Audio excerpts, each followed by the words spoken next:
On se retrouve sur notre projet vedette construit il y a 5 ans. Cet aménagement met en évidence des murs à paliers multiples. On a fait quelques observations pour regarder sa performance. Tout va très bien en ce moment. Quelques petits ajustements qu'on va vous montrer, mais rien de majeur. On remarque ici un peu d'efflorescence causée par la pluie de ce printemps, ainsi que de la mousse qui pousse sur les couronnements, si est causée par l'environnement humide. Alors, on a proposé aux clients de nettoyer ce mur et appliquer un scellant, chose qui ne pensait même pas possible dans ce type d'application. Ceci va ramener son éclat d'origine et ça va être vraiment beau. La première étape, avant de nettoyer, c'est de saturer le mur avec de l'eau. Après, on peut appliquer le nettoyeur d'efflorescence. Il faut vraiment laisser le temps à ce produit de faire le travail de déloger les particules de sels minéraux qui sont emprisonnés en surface du béton. Pour les tâches plus tenaces, on peut penser à utiliser une brosse en polypropylène ou même une brosse en laiton. Si on a encore de la misère, on peut passer à une brosse en acier. Voilà. Merci. On vient de nettoyer notre mur avec le nettoyeur d'efflorescence de FlexLock. Par contre, il reste quelques tâches plus tenaces. Alors, on va utiliser une laveuse à haute pression avec une buse rotative pour aller chercher avec la pression dans les crevasses, sortir cette efflorescence. L'importance de la buse, c'est que ça nous empêche de trop concentrer la pression pour endommager la façade de notre bloc. OK!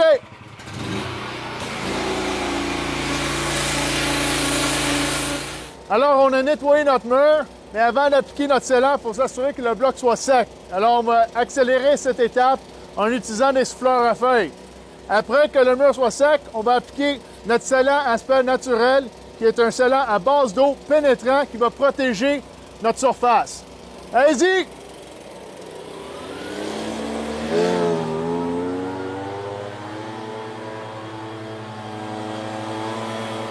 Fait que là, je te vois aller, mais comment tu sais que tu as mis assez de scellant sur ton mur? En fait, c'est plus difficile en ce moment parce qu'on est humide. Il faut bien s'assurer de suivre nos lignes. Moi, je suis les lignes des pièces. OK. Évidemment que si c'est sec, bien là, c'est plus facile pour nous parce qu'on humidifie au fur et à mesure les endroits. OK. Puis quand c'est sec, parce que c'est à base d'eau, puis c'est l'aspect naturel, on ne voit pas nécessairement où on en a mis. En fait, quand ça va être terminé, c'est comme s'il n'y avait rien. OK. Dans le sens que c'est une couche transparente. OK.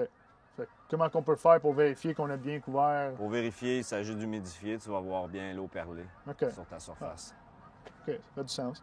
Puis, j'imagine qu'en utilisant un scellant à base d'eau, c'est peut-être plus difficile parce que, c'est pas parce que c'est plus pénétrant, peut-être c'est plus difficile de Non, au l'appliquer. contraire, c'est un scellant qui est très facile d'application. C'est à base d'eau.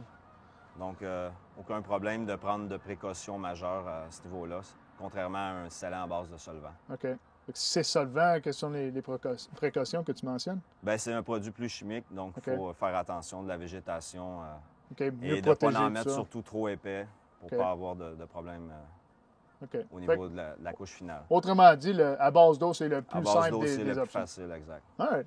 OK, mais je te laisse aller. Good.